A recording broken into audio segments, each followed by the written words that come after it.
Hi guys, काल परवाचीच खबर की जगातला सगळ्यात श्रीमंत भिकारी आपल्या मुंबईमध्ये आहे. सगळ्यात श्रीमंत भिकारी आपल्या मुंबईमध्ये आहे. 2 फ्लॅट 1.5 करोडचे 2 फ्लॅट आहेत, मिळून 2 फ्लॅट, 3 दुकानं, 7.5 करोड त्याच्याकडे संपत्ती पूर्ण टोटल. मग विचार करा, तो भीक मागायला जायचं असेल तर कोणती लक्झरी गाडी घेऊन जाऊ शकतो. पण त्याची फॅमिलीसुद्धा त्याला सांगते की हा धंदा सोडून द्या म्हणून. तर त्या व्यक्ती आपल्या त्याच बिझनेसमध्ये खुश आहे, भीक मागण्याच्या धंद्यामध्येच खुश आहे.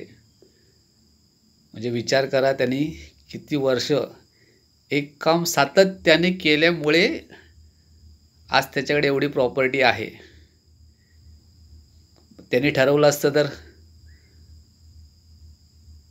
जसं अन्नू कपूरचा एक पिक्चर आहे, त्यामध्ये अन्नू कपूर भिकारीच दाखवला आहे. आणि जसं त्याच्याकडे पैसा येत जातो तसं मग तो एक चकाचक कार घेऊन मुंबईमध्ये सगळ्या ठिकाणी आपापले भिकारी लावतो आणि त्यांच्याकडून कमिशन घेतो. असा एक त्याचा छान पिक्चर आहे, भिकाऱ्यांवरती आहे. थोडा शॉर्ट कॉमेडी शॉर्ट आहेत ते लोक. पण आज जो भिकारी आहे, जैन असं नाव आहे त्याचं, भरत जैन असं काहीतरी नाव आहे त्याचं. पण त्यांनी एकाग्रता ठेवली त्या कामामध्ये. भीक मागायचं जरी काम असलं तरी त्या कामामध्ये त्यांनी एकाग्रता ठेवल्यामुळे आज तो इथपर्यंत पोहोचलेला आहे.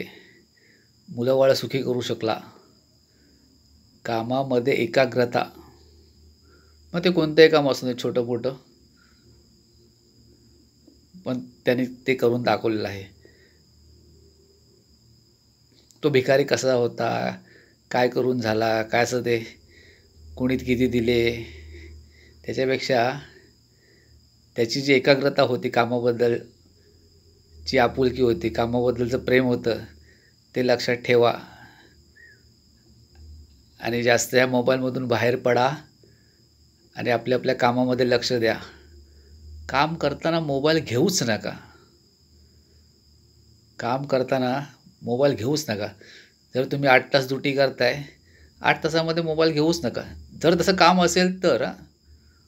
प्रत्येकाची वेगवेगळी कामं असतात, काहींची मोबाईलवरच असतात, काही विदाऊट कामाचाच मोबाईल वापरतात.